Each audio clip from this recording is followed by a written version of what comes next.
फिर उन्होंने बड़े आनंद से सुगंधित धूप और दीपावली से अपने मित्र की आरती उतारी।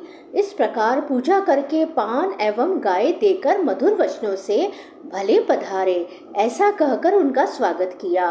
ब्राह्मण देवता फटे पुराने वस्त्र पहने हुए थे। शरीर अत्यंत मलिन और दुर्बल था। देह की सारी नसें दिखाई पड़ती थी। स्वयं भगवती रुक्मणी जी चवर डुलाकर उनकी सेवा करने लगी। अंतःपुर की स्त्रियां यह देखकर अत्यंत विस्मित हो गईं कि पवित्र कीर्ति भगवान श्री कृष्ण अतिशय प्रेम से इस मैले कुचैले अवधूत ब्राह्मण की पूजा कर रहे हैं। वे आपस में कहने लगी, इस नंग धड़ंग निर्धन निंदनीय और निकृष्ट भिख मंगे ने ऐसा कौन सा पुण्य किया है जिससे त्रिलोकी गुरु श्रीनिवास श्री कृष्ण स्वयं इसका आदर सत्कार कर रहे हैं। देखो तो सही, इन्होंने अपने पलंग पर सेवा करती हुई स्वयं लक्ष्मी रूपिणी रुक्मणी जी को छोड़कर इस ब्राह्मण को अपने बड़े भाई बलराम जी के समान हृदय से लगाया है। प्रिय परीक्षित, भगवान श्री कृष्ण और वे ब्राह्मण दोनों एक दूसरे का हाथ पकड़कर अपने पूर्व जीवन की उन आनंददायक घटनाओं का स्मरण और वर्णन करने लगे जो गुरुकुल में रहते समय घटित हुई थी। भगवान श्री कृष्ण ने कहा, धर्म के मर्मज्ञ ब्राह्मण देव, गुरु दक्षिणा देकर जब आप गुरुकुल से लौट आए तब आपने अपने अनुरूप स्त्री से विवाह किया या नहीं? मैं जानता हूँ कि आपका चित्त गृहस्थी में रहने भी प्राय विषय भोगों में आसक्त नहीं है। विद्वन, ये भी मुझे मालूम है कि धन आदि में भी आपकी कोई प्रीति नहीं है। जगत में विरले ही लोग ऐसे होते हैं जो भगवान की माया से निर्मित विषय संबंधी वासनाओं का त्याग कर देते हैं और चित्त में विषयों की तनिक भी वासना न रहने पर भी मेरे समान केवल लोक शिक्षा के लिए कर्म करते रहते हैं। ब्राह्मण शिरोमणे, क्या आपको उस समय की बात याद है जब हम दोनों एक साथ गुरुकुल में निवास करते थे? सचमुच गुरुकुल में ही द्विजातियों को अपने ज्ञातव्य वस्तु का ज्ञान होता है, जिसके द्वारा वे अज्ञान अंधकार से पार हो जाते हैं। मित्र, इस संसार में शरीर का कारण जन्मदाता पिता प्रथम गुरु है। इसके बाद उपनयन संस्कार करके सत्कर्मों की शिक्षा देने वाला दूसरा गुरु है, वह मेरे ही समान पूज्य है।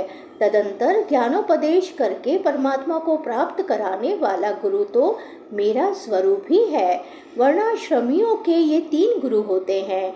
मेरे प्यारे मित्र, गुरु के स्वरूप में स्वयं मैं ही हूँ। इस जगत में वर्णाश्रमियों में जो लोग अपने गुरुदेव के उपदेशानुसार अन्यास ही भव सागर पार कर लेते हैं, वे अपने स्वार्थ और परमार्थ के सच्चे जानकार हैं।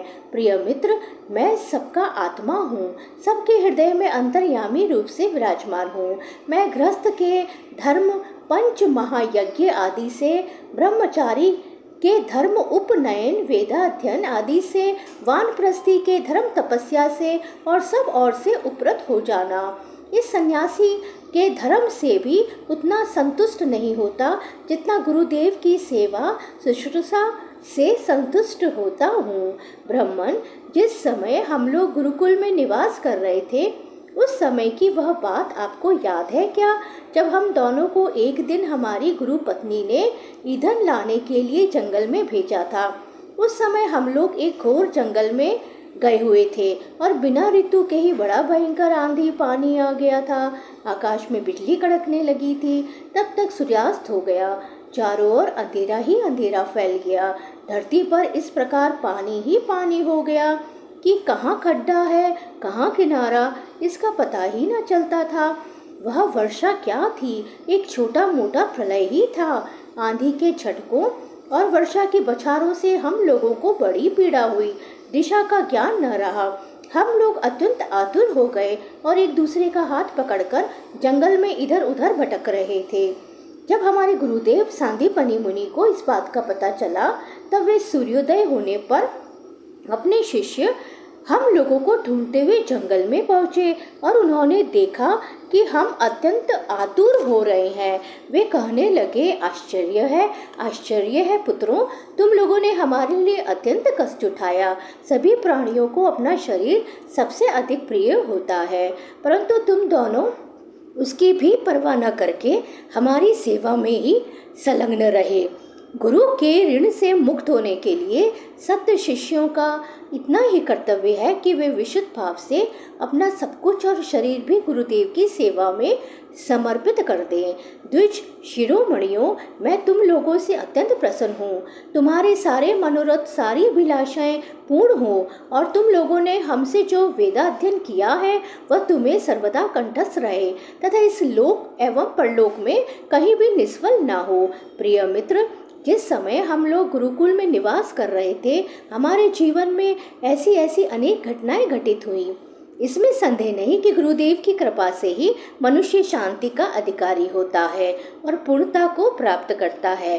ब्राह्मण देवता ने कहा, देवताओं के आराध्य देव जगत गुरु श्री कृष्ण, भला अब हमें क्या करना बाकी है, क्योंकि आपके साथ जो सत्य संकल्प परमात्मा है, हमें गुरुकुल में रहने का सौभाग्य प्राप्त हुआ था। प्रभो, छंदोमय वेद धर्म अर्थ काम मोक्ष चतुर्विध पुरुषार्थ के मूल स्रोत हैं और वे ही आपके शरीर, वही आप वेदा अध्ययन के लिए गुरुकुल में निवास करें। यह मनुष्य लीला का अभिनय नहीं तो और क्या है।